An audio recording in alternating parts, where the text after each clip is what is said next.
Mae Krier, an original Rosie the Riveter, was born in 1926 in North Dakota. After the bombing of Pearl Harbor, Mae, her sister, and a friend headed to Seattle, Washington, where Mae became a riveter for Boeing, making B-17s and B-29s for 92 cents an hour. She met Norm, her late husband, a sailor, on the dance floor in 1944. Norm was transferred to Pasco, Washington, and in April 1945 they married. She left Boeing to work for the Army engineers with Italian prisoners of war in Pasco at 83 cents an hour. Eventually, they settled in Pennsylvania, where they raised their two children and where Mae still resides today. Mae joined other Rosies to get the first National Rosie the Riveter Day in 2017 and the Congressional Gold Medal for Rosie in 2020. During the pandemic, through her Facebook page Honor Rosie, Mae, with the help of companies, groups, and individuals, made and mailed well over 6,000 red and white polka dot face masks. 5,000 masks went directly to her Honor Rosie followers. In 2022, her face mask and bandana were worn by Rosie the Rocketeer in the commander's seat of the Boeing Starliner, which traveled to the International Space Station and back. In April of 2024, Mae accepted the Congressional Gold Medal on behalf of all Rosies.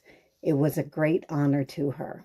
Mae continues to travel the world to promote Rosie the Riveter's legacy, and at 99 years, Mae still cuts her own grass. Now it's time to join Breaking Barriers with Mae Krier. Hello, Mae. Hi, Deb. I'm here. You're there.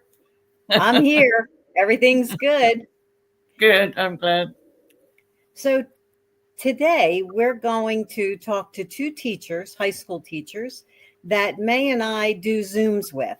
Mae has been Zooming with classes to share Rosie's legacy with the younger generation. So we thought it would be nice to have two teachers on. We'll have them on one at a time to talk about how the students are responding to it. So our first guest is a teacher, Craig Blackman, who teaches U.S. history at Indian River High School in Chesapeake, Virginia. Craig was the National VFW Teacher of the Year in 2015 and Virginia History Teacher of the Year in 2023. So we would like to welcome Craig. Hey, Craig. Hey. Congrats on Welcome, Teacher of Craig. the Year. Oh, thank you. Thank you. I appreciate that. Yeah, thanks for having me. I really, really appreciate that. It's such an honor. Thank you so much. Well, we're happy to have you. And so I want you and Mae to talk about how you first met. Yes, let me start that conversation. So I attended a Freedom Foundation seminar on World War II at Valley Forge, Pennsylvania. And what I try to do in the summertime is attend at least one institute or seminar so I can bone up on some content maybe I need more work on. I try to look for new methods to teach something. One of the greatest things is to have speakers come to your class, either virtually or in person, because I think that history has to be living. You have to have people who have actually been there, done that, experienced history, talk to the kids about their experiences. It's a whole new dimension. And so when I saw Mae, my mind just started clicking. I'm like, this would be a fantastic presentation for my kids because, they can't relate to this decade. But when I hear Mae speak, it's a whole different ballgame. I mean, storytelling is just the name of the game. And so I just loved hearing her talk. And the same seminar actually recruited David Eisenhower to come to my class virtually and talk about War II also. So it's nice that you can go to a seminar like that. You can pick up resources. You can talk to speakers, learn methods and encourage teachers at the same time. So it's really a wonderful, wonderful opportunity. Mae, tell us why this is so important to you to do these Zooms with high school students. Well, it's so important that we leave our history behind. And I admire these people like you, Craig. You keep our legacy alive. And it's so important to us because, we're fading out. We're the end of World War II people. As I travel with them, especially the men, as I travel with them, like I said, we've reached the age where we won't be able to go out and tell our stories anymore. And I said, it's so important that you keep it alive. And what you're doing with the students, we just love what you're doing with the students. They don't realize what we have gone through, what we have done. They don't have no idea what the Great Depression or the Dust Bowl, things like that. They read it in the history book, but they've never lived it like we have. And that's like I said, we love when you bring up your students and they are interested. Some are really interested. I'm sure they want to ask questions. And it's amazing because it's nice for us that we're able to tell you these stories. Like now, I'm 99 years old now, and I can't do a lot of traveling around anymore like I did. But like I said, my knee's given out, but I still have my mouth, so I still hope to. And that helps along that way. We can reach students, people like you, Greg. The students don't realize how important a teacher is. I tell the young people, if you've got a problem or think about something, go to your teacher, talk to them about it. So many go to their parents, but they'll come to their teacher. And I think that's very important. You leave marks, your teachers leave marks on students, whether they know it or not. And I think that's so important. Yeah. And Craig, we've Zoomed with you a couple times, and are the pictures that we show, I've never asked you this before, are they important to the students to see all those pictures we put up? Oh, absolutely. Absolutely. Hearing her speak is a whole new level, but you also want to have some context. You want to get a feel for the time period. And so all those pictures are wonderful. It helps to enhance the story more than anything else. And how do your students respond to this? They are amazed. They love having her speak. And I wish I could track the data over the years, and ask them, 10 years from the time that they heard it the first time, how it still impacted them.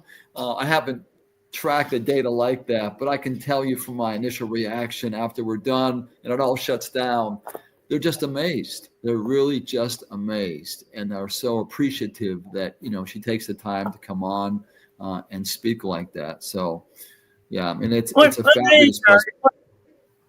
What age or what year in school are most of your students, Greg? So most of mine are juniors in high school. So they're 16, 17, which is a great year to have them because they're not seniors. And they're still impressionable, I think, to some extent, but they're not, the highest level yet. But they're mature enough to appreciate a lot of what you're saying. So I think it's a great age group for you to come and talk. And they teach U.S. history, at that grade level. So it's a good fit. It's a really good fit.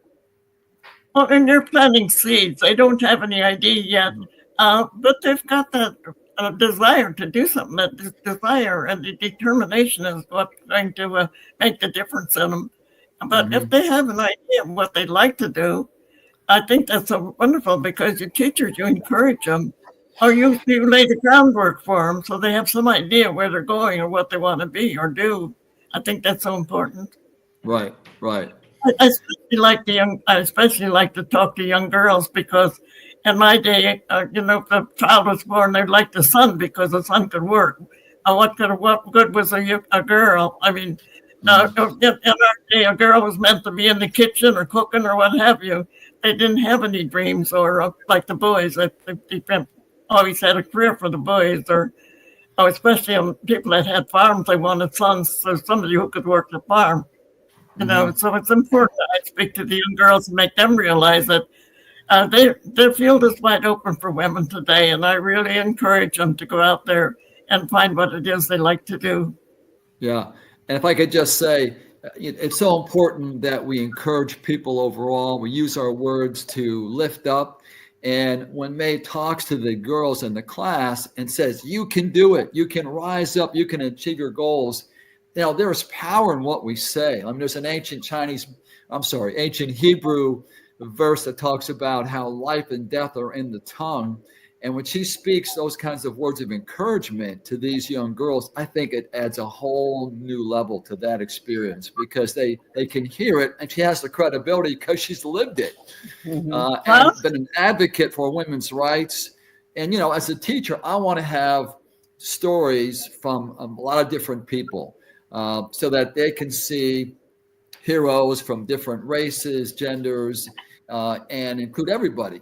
And so when she just talks about, what she has done and encourages them, those words are so important to communicate to the kids. I mean, I just think that's incredible. And I think that Mae's life philosophy, I mean, she has given of herself for so many years. I mean, it's a great philosophy of life to give and to lift up people. I think it's healthy, and kids need to adopt that lifestyle and encourage each other, encourage other people in their community. I think that's just a healthy way to live. So, again, she's modeling this, and she's done it. It's just an incredible thing. And, personally, go ahead. One of the things that I really honor and enjoy right now is how the young fathers are encouraging their daughters as well as their sons. That didn't used to be, but I've experienced so many young fathers that'll come to me which said, "Will you speak to my daughter?"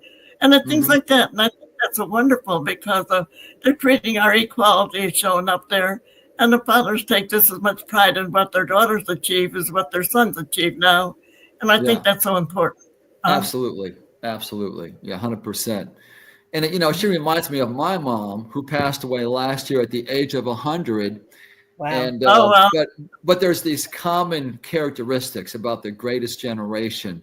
And see, I can tell the kids these things, but when they see Mae on the screen, then they can really see the embodiment of all these things, like in her attitude about life. Mae has this appreciation for life and a sense of gratitude, which was a part of the greatest generation. Like my mom, she said when she was younger, she could be content making mud pies in her front yard. And she was, because they had an education of creativity, and they learned to appreciate simple things. But I just love the values of that generation, because it's about public service. It's about doing your duty. And if you ask them, are you heroes? They're saying, no, I just did my duty. I was just a good citizen. And I love that attitude. And I think our kids today need a lot of that. They need to understand there's joy in public service and helping your fellow man. Yeah. And I remember when we grew up, Greg, it was a man's world. I mean, the women weren't valued like men were. And they didn't realize until World War II how capable American women were. They didn't know that there was nothing or anything that we couldn't do. Look at how we built everything under everything that our fighting men needed. And I said it just was so amazing, because up until that time, that women's value. That's why I think we fight so hard for equality. I mean, it isn't that we don't want to be superior. We want equal rights. We want the same pay for doing the same job. We didn't get that during World War II. I think they did in the shipyards, I'm not sure, but we didn't in the aircraft industry. And it's not fair if you're doing the same job. Why don't you get the same pay? So that's another thing that I fought for over the years. I think that's important. Another thing I think is so important, that you teachers don't get the same pay as a lawyer or these higher people that. Teachers, look what they do. Look what a teacher does to a child, and as the years go by. I always think how you plant those seeds. I always say that they never know how many times a person will come back to a teacher and said, "If it hadn't been for you, I wouldn't have done this, or I wouldn't have done that." And I think that's so important. I think you're underpaid. Teachers are underpaid. I'm sure you're going to agree with that. Thank you. I hear you on that one. 100%. Yeah. Craig, you were about to say something. Thinking about the greatest generation, I remember one time Mae said, quote, "We save the world."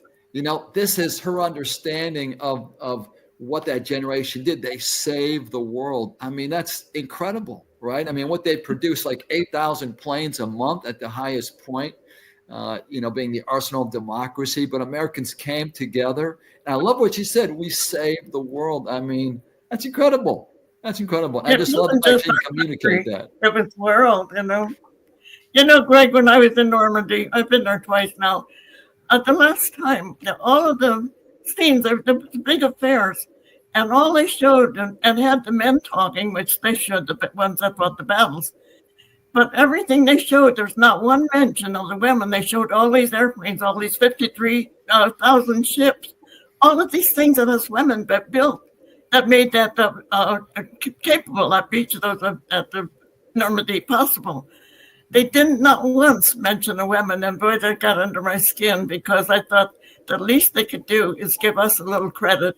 We weren't in the trenches, but had it not been for us, they wouldn't have had all that equipment.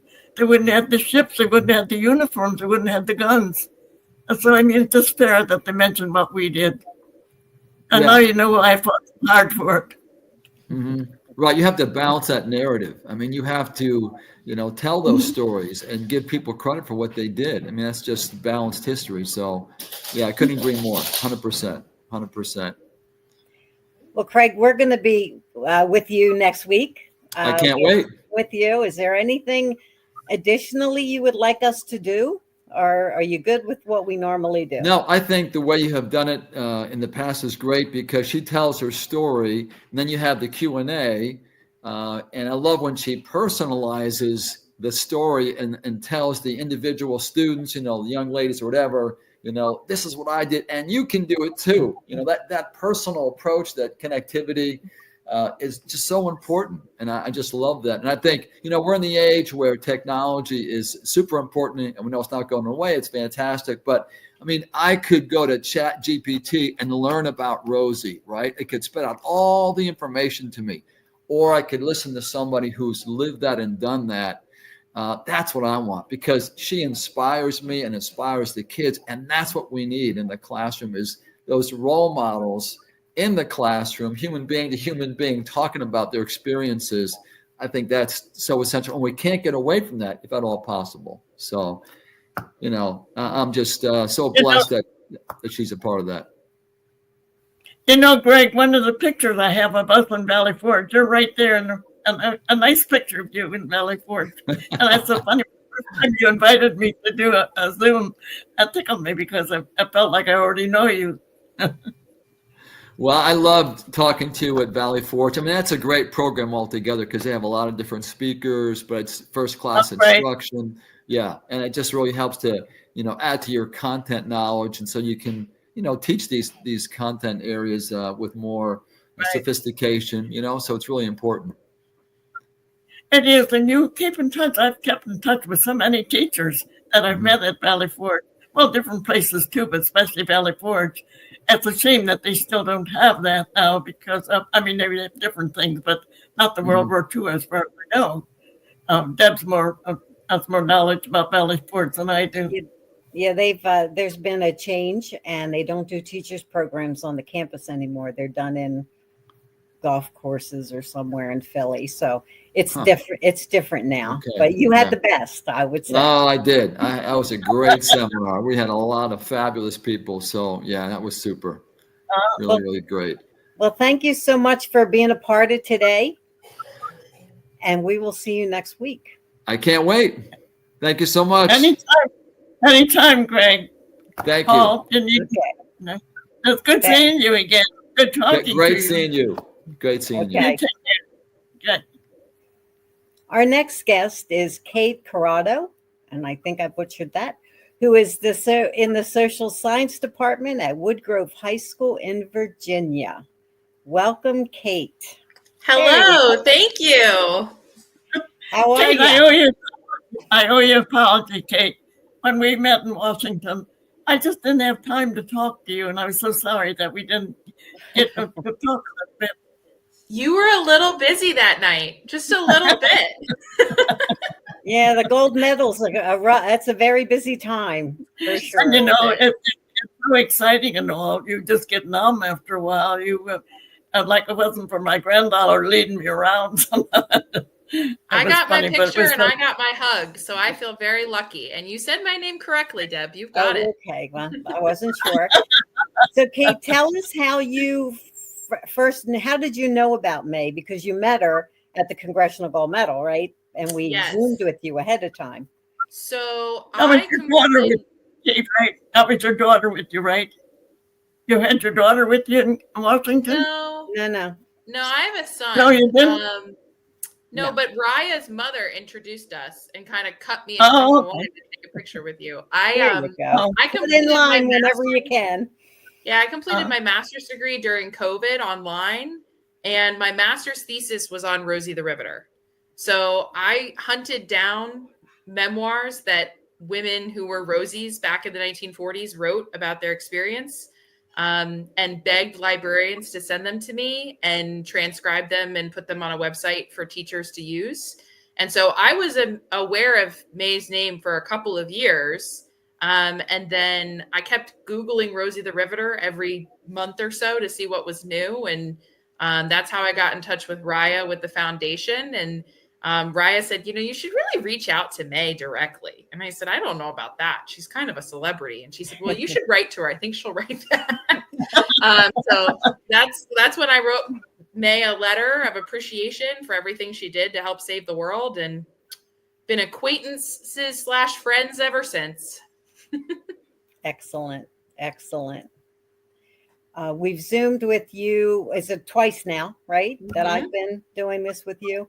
So tell us how your students respond to hearing Mae. Well, I think that goes back to something that I noticed a few years into teaching, which is that young ladies really don't see themselves in the story of World War II. I think it's getting better. But my first couple of years teaching, when I got to the World War II unit, I noticed that the young men's test scores would go up and the young ladies' test scores would go down. It was almost like they would just zoom out because they weren't a part of it. It was for boys. I hear that a lot about Band of Brothers and Saving Private Ryan, like, oh, that's for guys. And so that's when it really became my mission to try and include a lot more women in my curriculum anywhere I could. And getting to talk to one directly is particularly important. I think students get a lot out of the Zoom calls because they understand that they are a part of the World War II story, that it belongs to everyone, because we could not have won without everyone. Men, women, older people, younger people, every single person was necessary. It's the only time that I can think of that everybody was united in one goal. And I also think they get so much out of the Zoom calls because they see so much of Mae in themselves, because Mae was about their age when she went to go work at Boeing. It becomes very relatable, especially when you talk about dresses and dancing, Mae. They really like that. Oh, that's the truth. We love Marty. Yeah. Oh, the girls just don't realize the importance. They think it used to be it was a men's world, and that's taken a lot of changes now. That's an awful lot of changes. Young girls don't realize how capable they are. They're just as capable as the men. We just got to train them to make them realize that. I mean, because if they want to be an astronaut, why not? They can now. It's wide open for women, and that's why I keep telling them. Don't think that you can't do it. I mean, if you don't try, you've got to try, and you've got to work. You've got to work hard. There's no substitute for working hard. And like I said, it was no wonder they think, because everything around World War II was around the men. I just told Greg that that angers me when they give the men all the credit and they don't realize that all that equipment they're fighting with was made by women. They don't give us credit at all. And every once in a while, I get my dander up and I start speaking about it. You don't open their eyes till you start talking about it, and then they realize that. I was fortunate enough to travel to Normandy and Pearl Harbor and a number of teachers programs. I've been very blessed. But when I put up one of the photographs of D-Day to show them the scale of the blimps and the planes and the ships, I point to it and I say, I used to look at this photograph and I used to think, oh my goodness, look at what American men did. And I still feel that way. I had a number of family members that served in World War II, and I'm very passionate about military history. I said, but now I also look at this photograph and I say, wow, look at what American women built. And I said, it is so important that you understand that. It's so important that this story belongs to you too. My friends who were welders on the battleship, the first ones to go in there to weld, the inspectors used to say, I can tell when a woman did this weld because it's neat. It's neater than what the men do. No, but they still didn't give the women the credit that they deserved. The men still fought the women being in there. So, they said they didn't think women were capable. They found out we were every bit as good or better than they were. And it isn't hard to be a riveter. It all depends on your location, but there's no reason that we can't be every bit as good or better than a man. And yet they paid the men more than they paid us. At the time, we didn't care. We were there to win the war. We were there just to make sure our men got the equipment they needed. It wasn't a matter of money or unions at that time. But now it is. I mean, it's just not fair that a woman doesn't have the same quality, qualifications, or I should say the same. Why can't she get in the door like a boy? Years ago, if two of them were qualified, and the boy would always get the job because they would open the door for the boy. The girl probably didn't even stand a chance, even though she was more educated or more qualified. That's all changing now, and I'm so happy about that. So, Kate, you had a few different things happen. Tell us about, you had a couple girls that got together to raise funds for Raya's World War II memorial to women who worked on the home front. That's so much to say. Yeah, and I think they've recently consolidated it to the World War II Women's Memorial Foundation. I think they did. You're right.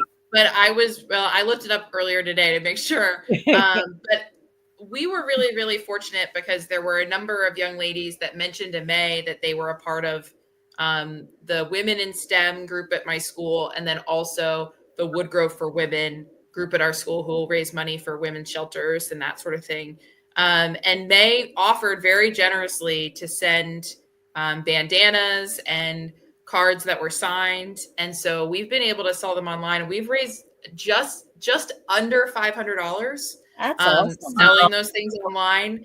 What I've noticed, Mae, I can tell when you do interviews, like right after March with Rosie the Riveter month, I was going to the post office all the time to drop those things off to mail. And I'll go to the post office until I turn blue in the face if it means that we get that monument built.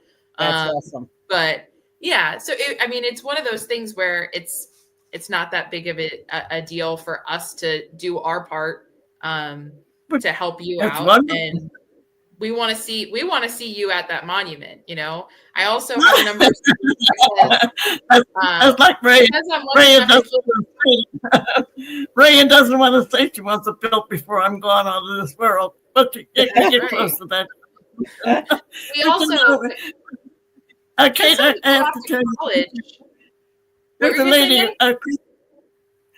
a lady like you. I'm so fascinated with you taking upon yourself to do this. Every little bit, everything we do for Ray's program is so important now, even if it's one bandana. A lady named Chris Locke from Massachusetts took 4 dozen of my bandanas, and she's going to distribute them, try to raise money for Ray's fund. And I think, it's people like you and Chris Locke that make these things possible. This is what Raya needs. And I had a woman come here the other day. She moved to Ohio, and she just came to give me a donation for Raya's fund because she hears me talk about it all the time. Nice. These are the things that are so important. Raya's got a tough road to hoe there, getting financing, all that financing, and everything is going to help. And it's people like you. You set such a good example. I mean, now look at what it did. You enjoyed doing that, didn't you? Raising that money and the students. Yeah, and because I keep in touch with them when they go off to college, I get to know the trends too. So they come back and tell me, and I say, what would a college student buy? So now we've worked out a design to sell essentially water bottle stickers or laptop stickers for the monument. I had one of my students who's very talented. I think he's going to work for Pixar someday, who Wow. drew up a Rosie, logo to try and sell online. So that's sort of my next venture heading into the summer. But keeping a tabs on what the high school and then turning into college students find interesting, and Now so you I've told got the ear of the young crowd. you told us about a student who was too shy. Tell us Yes. that story. So last school year, I had a exchange student from Italy. Her name was Francesca. She may end up listening to this. She's lovely. Hi, Francesca. And Francesca was very quiet throughout the whole Zoom and just kind of had her eyes on the screen. They are just such diligent students in certain parts of Europe. I mean, it's wild. And at the end of the Zoom, she started crying and she was very, very emotional. And she said, I wanted to ask her a question, but I know my English isn't the best, which is not true at all. Her English is fantastic. But she just said, I didn't know if I would be able to translate it well or if I would be able to think of something, but I just know that I wouldn't be here if it wasn't for her because my country wouldn't exist. And she was very emotional and she was very thankful. And you could just read it all over her face that she got it, that it was a light bulb moment, that she understood the level of sacrifice that was necessary from a variety of people. When I wrote to Mae the first time, I said, thank you for every cup of coffee you didn't drink, for every sugar packet that you didn't get to use. I can't imagine. I would be a monster without my coffee. Well,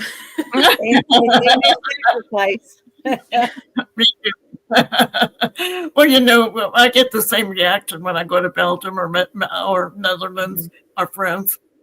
They're all so grateful for what we've done. And now they realize that the women's role in all of this was just not as important as the men's, but very important.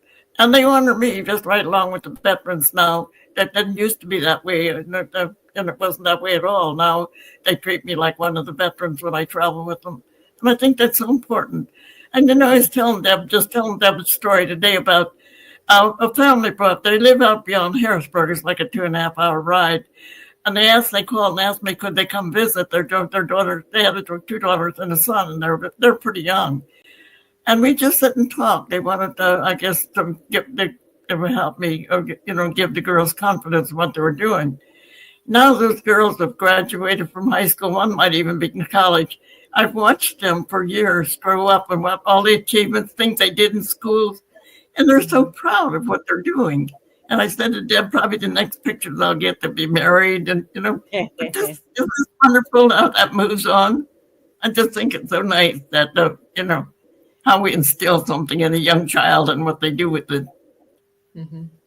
So, Kate, to wrap this up, I'll ask you the same thing. Like, how do you feel this has affected your students to listen to Mae?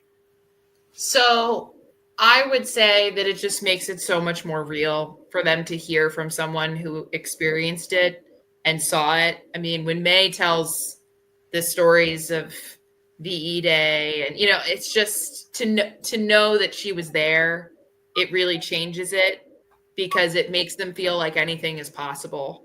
My student Ava wrote a very beautiful letter to Mae. Yes. Because she, after the Zoom and a couple more months went by, and she was accepted to Virginia Tech, and she actually chose that she's going to go study construction engineering at Virginia Tech because she feels like she can do anything after the We Can Do It spirit. And her father is actually a colleague of mine, a very well-respected teacher. And he did ask her, he said, that is definitely a male-dominated profession. And she said, I know, Dad, but I can do anything. I met a Rosie the Riveter. And so, I mean, I just think that really speaks to what what you're doing and the message and the power that it has. Well, Kate, what I love too is I've got young girls that are going into it. One in particular that I've had so much fun with. She's a welder now, and she makes catalytic converters. But her grandfather tells me she's very creative with that welding tool. And it makes me so proud to see these girls to realize that they don't have to stick to the traditional thing. If there's something else I think they like, I got a granddaughter who can do anything. She's out there cutting down trees right now. I tell her it's amazing what she can do. She can plumb, she can do everything, and she's got a very good education, very smart. But this is what she likes. And I kid her. I said, her John Deere tractor is bigger than mine. That's not fair. And you've already been cutting your grass this year, haven't you? Yeah, I did once already. Yeah. And the needs again, starting to need it again. Oh, the rain. I don't know where. Did you get the rain, Kate, this week? Mm-hmm. We just had. Mm-hmm. Oh God, they mentioned 2 inches just today, and I don't know whether it's just within an hour or what, but we've had it the last 2 days. Mm-hmm. And probably when summer comes and we need it, we won't get it. Mm-hmm. But going back to teachers, Kate, I just think it's outstanding what you. I've said this over and over, the seed you plant in these young people. I hear so many people, my children are teachers, or they're retired now. But they get students coming back to them for years, telling them, if it hadn't been for you, I wouldn't have done this, I wouldn't have done that. And I just think it's outstanding what your teachers do. And like I told Greg, you're underpaid. You're underpaid. Oh, thank you. Well, listen, thank you so much for joining us, Kate. We really appreciate it. And we look forward to seeing your class next year.